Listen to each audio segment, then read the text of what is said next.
ওই দেখা যায় তাল গাছ, ওই আমাদের গা, ওইখানেতে বাস করে কানাবুগিঠা। আমরা ছোটবেলায় পড়েছিলাম কবিতাটি। আজকে আমরা যেখানে আসছি সেখানে কোনো তাল গাছও নেই, সেখানে কোনো কানাবুগিচ্ছাও নেই। আমার ঠিক পেছনে দেখা যায় ভাষাঞ্চর, যেখানে রোহিঙ্গাদেরকে পুনর্বাসন করা হয়েছে সরকারিভাবে।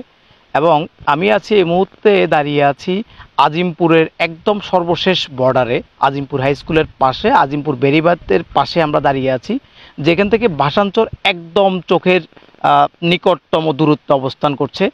তো আমরা ইতিমধ্যে খবর পেয়েছি এই জায়গাটা দিয়ে ভাষাঞ্চর থেকে রোহিঙ্গারা তারা মেইন ল্যান্ডে প্রবেশ করে, এবং আজিমপুরের এই জায়গা দিয়ে দূরত্ব কম হওয়ার কারণে রোহিঙ্গারা এই জায়গাটাকে বেছে নিয়েছে। তারা তারা আমাদের পিছনে যে ভাষাঞ্চর রয়েছে সেখান থেকে যে দূরত্ব আছে সেখান থেকে এসে যখন ভাটা হয়, ভাটার সময় পানির দূরত্ব একদম কমে যাওয়ার কারণে তারা হেঁটে চলে আসে। রাতের বেলা এসে এখানে দুটি নৌকা ছিল খালের মুখে, যে দুটি নৌকা এর আগে আমরা দেখে গিয়েছি, কিন্তু আজকে আসার পরে দুটি নৌকা থেকে একটি নৌকা আমরা এখানে পেয়েছি। তারা এসে রাতে নৌকায় অবস্থান করে, আমাদের কাছে সেই তথ্যগুলো আছে, এবং পাশেই বিভিন্ন বাগান রয়েছে, এই বাগানের মধ্যে অবস্থান করে।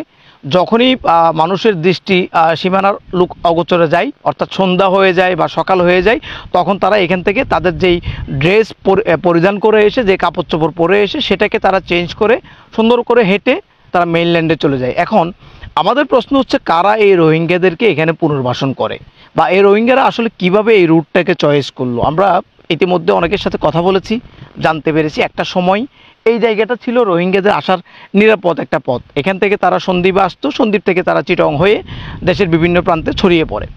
ইতিমধ্যে আমরা কথা বলেছি এখানকার স্থানীয় লোকজনের সাথে, তারা আমাদেরকে জানিয়েছেন একসময় এটা খুব বেশি হলেও এখন একটু কম, কারণ কোস্টগার্ড এবং নৌবাহিনী এই মুহূর্তে খুব অভিযান চালিয়েছে, বারবার একটার পর একটা অভিযান চালাচ্ছে, যার ফলে এখানে এখন রোহিঙ্গাদের আসার যেই প্রক্রিয়াটা সেটা একটু কমেছে। তবে আমাদের কাছে যেই তথ্য আছে সেই তথ্য অনুপাতে এখনও পর্যন্ত সন্দ্বীপের এই অংশটা দিয়ে রোহিঙ্গারা সন্দ্বীপে বেশি প্রবেশ করে, আজিমপুরের এই অংশ দিয়ে। এখন রোহিঙ্গাদের আসলে এখানে আসার ইন্টারেস্টটা কী? আমরা অনেকের সাথে কথা বলেছি, আমাদের ওই তদন্তের অনুসন্ধানের প্রয়োজন আমরা অনেকের সাথে কথা বলেছি, তারা আমাদেরকে বলেছেন রোহিঙ্গারা এখানে কিছু স্থানীয় লোকজন এটার সাথে জড়িত আছেন। আমাদের সন্দ্বীপ থানায় কয়েকজনের নামে অভিযোগও আছে, যারা রোহিঙ্গাদেরকে কিছু টাকার বিনিময়ে এখানে নিয়ে আসেন এবং এখান থেকে তারা পুনর্বাসন করতে সহযোগিতা করেন। তো আমরা একটু আপনাদেরকে দেখাতে চাচ্ছি, এখানে একটি নৌকা আমার পিছনে আছে, যে নৌকাটি আমি যখন এর আগে এসেছিলাম দেখার জন্য, তখন নৌকাটি ছিল খালের মুখে, সেখানে আরও একটি নৌকা ছিল, ওই নৌকাটি বিক্রির উদ্দেশ্যে এখন চট্টগ্রামে নিয়ে যায়। তার আগ পর্যন্ত দুটি নৌকাই খালের মুখে ছিল। রোহিঙ্গারা যখন ওখান থেকে রাতের বেলা আসতো, তখন এসে এই নৌকাগুলির মধ্যে আশ্রয় গ্রহণ করত, এবং পাশে আমাদের আপনারা জানেন চরাঞ্চল, যেহেতু পাশে অনেক গাছ আছে, বাগান আছে, বাগানের মধ্যে আশ্রয় গ্রহণ করতো, এবং যখন মানুষজন ঘরে ফিরে যেত তখন তারা তাদের ড্রেস চেঞ্জ করে তারা সুন্দর করে এই জনপদ দিয়ে তারা আস্তে আস্তে করে সন্দ্বীপে মানুষের সাথে মিশে যেত, এবং এখান থেকে তারা চট্টগ্রাম সহ দেশের বিভিন্ন অংশে ছড়িয়ে পড়তো। আমাদের কাছে এমনও তথ্য আছে, রোহিঙ্গাদের সাথে যেই তরুণীরা আসতো তাদেরকে এই বিভিন্ন জঙ্গলের মধ্যে নিয়ে ধর্ষণ করার মতো সেই তথ্য আমাদের কাছে আছে, আমরা স্থানীয়দের সাথে কথা বলে জানতে পেরেছি।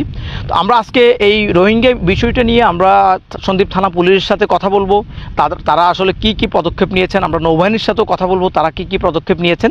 তার আগে আমি একটু সরজমিনে আপনাদেরকে দেখাতে চাচ্ছি, আমরা এখন যেখানে আমি দাঁড়িয়ে আছি এটি হচ্ছে একদম বর্ডার, অর্থাৎ সন্দ্বীপের আজিমপুরের একদম শেষ প্রান্ত, এর বাইরে চরাঞ্চল ছাড়া আর কিছু নেই।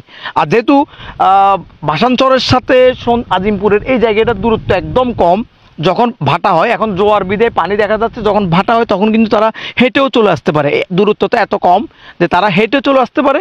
সো আমরা সবার সাথে কথা বলেছি, সাধারণ লোকজনের সাথে কথা বলেছি, তারা এই বিষয়টি নিয়ে উদ্বিগ্ন, তারা প্রশাসনের কাছে সহযোগিতা চাচ্ছে যাতে রোহিঙ্গারা আমাদের এখানে আসতে না পারে, কারণ রোহিঙ্গারা আসার পরে আইনশৃঙ্খলা পরিস্থিতি অবনতি হয় এবং তারা বিভিন্ন ধরনের ক্রাইমের সাথে যুক্ত হয়ে যায়, এবং পরবর্তীতে এই দোষারোপটা আমাদের যারা সন্দ্বীপের জনগণ রয়েছেন তাদের ঘাড়ে ওঠে। তো সন্দ্বীপের যারা লোকজন আছেন তারা চাচ্ছেন এই রোহিঙ্গা যেন এই পথ দিয়ে আসতে না পারে, রোহিঙ্গাদেরকে সরকার যেখানে পুনর্বাসন করেছে তারা যেন সেখানেই থাকে, তারা কোনো অবস্থায় সন্দ্বীপে এসে সন্দ্বীপের সুশৃঙ্খল শান্তিপূর্ণ পরিস্থিতি যেন নষ্ট করতে না পারে। আপনি তো এখানকার এখানকার লোক, আপনি এই এলাকার লোক, একটা সময় আমরা শুনছি এই দিক দিয়ে রোহিঙ্গা আসতো, আপনি এটা সম্পর্কে আসলে কি জানেন? আমরা জানছি বিগত 6 মাস আগে বা 3 মাস আগে আসতো, এখন আসে না। তখন অত আমরা জাল ফেলতাম, যেতাম, অত ছাগল গরুলে যেতাম, দেখতাম বনের ভিতরে ঘুরে থাকতো। এরপর হিয়ারা চলে আঙ্গ হাতে আমরা চলে যেতাম। পরবার কিবা কারা লগে সঙ্গত আছে হিয়ার আমরা পুরো জানি না। হিয়ারা নিজেরা কাপড় চোপড় ফল যাইয়া উড়ি চলে যেতে বুঝি। অত পরে হতে চাইলে অত দড়ি দাড়ি মানসা মানা থাকলে লইলা তুই ইয়ে করতে শুনতে। তার মানে রোহিঙ্গা যে আসতো এটা তো সত্যি? হ্যাঁ, আসতো, এটা সত্যি। আমরা আরো একজন প্রত্যক্ষদর্শীর সাথে কথা বলবো, উনি এখানকার এই এলাকায় বাস করেন। আমরা ওনার থেকে শুনবো যে একসময় কি এদিক দিয়ে রোহিঙ্গা আসতো, এটা আমরা শুনেছি। আপনি কি কখনো শুনেছেন বা দেখেছেন? না, হয়তো এই যে দেখি গাছ দেখতেছেন যে আমরা এগুলো নদীর ঘর থেকে গাছ এগুলো উঠে, তো অনেক সময় দেখতাম লোকজন এগুলো আসতো, তো কে বা কারা কোনো গাঠি কথা ওদের সাথে থাকতো, আসলে তো বাগানে করে বেরিয়ে ওইখানে নদীর ঘরে বসে থাকতো, আমরা কিছু কইতাম না। হয়তো মনে করতাম হয়তো রোহিঙ্গা, বা হয়তো রোহিঙ্গা ছাড়া তো এই ব্যাগ ট্যাগ নিয়ে ওদিক থেকে কোনো আসার কোনো লোক নাই, বুঝলেন। আমরা গাছ উঠে বস আমাদের হয়তো আমরা চলে আসতাম, ওগুলো এখানে বোট যখন থাকতো বোট উড়ে বসে থাকতো, সন্ধ্যে হলে বস চলে যেত। এখন কি আপনার নৌবাহিনী, কোস্টগার্ড ওরা অভিযান করে, এরকম কোনো তথ্য আছে আপনাদের কাছে? শুনছি নৌবাহিনীতে আগে আর 2 মাস 3 মাস আগে একবার খুব অভিযান দিয়েছিল, এই অভিযানের পরে তো আর এই পর থেকে একদম ঠান্ডা হয়ে গেছে, আর কোনো রোহিঙ্গা টোহিঙ্গা আসা। যে কথা একটু আগে বলছিলাম, যখন রোহিঙ্গারা ভাসানচর থেকে এখানে আসে, তারা এসে আমার পিছনে যে নৌকাটি দেখতে পেয়েছেন, এই নৌকাটির মধ্যে তারা রাত্রি যাপন করে। তারা এখানে এসে নিরাপদে আশ্রয় নেয় এবং যখন সকাল হয়, দিনের আলো আসে, তখন তারা আস্তে আস্তে করে এখান থেকে বের হয়ে সন্দ্বীপের বিভিন্ন প্রান্তে ছড়িয়ে যায় এবং তারা তাদের সুবিধামতো অবস্থায় তারা চট্টগ্রাম চলে যায়। চট্টগ্রাম গিয়ে তারা দেশের বিভিন্ন প্রান্তে ছড়িয়ে ছিটিয়ে যায়। আমাদের কাছে স্পষ্ট তথ্য রয়েছে যে এই নৌকা, এখানে 2টি নৌকা ছিল, একটি নৌকা ইতিমধ্যে বিক্রির উদ্দেশ্যে চট্টগ্রামে নিয়ে যায়। এই 2টি নৌকা সবসময় এখানে থাকতো। যখনই রোহিঙ্গারা আসে, তারা এসে এখানে প্রথম তাদের নিরাপদ শেল্টারটা এখানে তৈরি করত।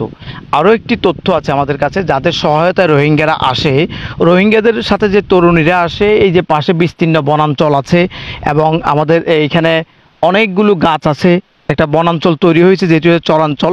সেখানে সেই তরুণদেরকে তারা নিয়ে যেত, নিয়ে দর্শন করত এবং রোহিঙ্গারাও তখন খুব অসহায় ছিল বিধে তারা এটাকে মুখ বুজে সহ্য করে। ইতিমধ্যে আমরা অনেক সাধারণ এলাকা বাসিন্দার সাথে কথা বলেছি, তারা আমাদেরকে এই বিষয়টির সত্যতা নিশ্চিত করেছেন। আমরা প্রশাসনের সাথে কথা বলবো, আমরা জানতে চাই আসলে এটি নিয়ে তাদের কি পরিকল্পনা রয়েছে। এটি কোনো অবস্থায় কাম্য নয় যে রোহিঙ্গাদেরকে সরকার যে ফ্যাসিলিটি ভাসানচরে দিচ্ছে, সেখান থেকে তারা সন্দ্বীপে এসে দেশের বিভিন্ন প্রান্তে ছড়িয়ে ছিটিয়ে বিভিন্ন ক্রাইমে জড়িয়ে যাচ্ছে, আমাদের আইনশৃঙ্খলা পরিস্থিতির অবনতি ঘটছে তাদের জন্য।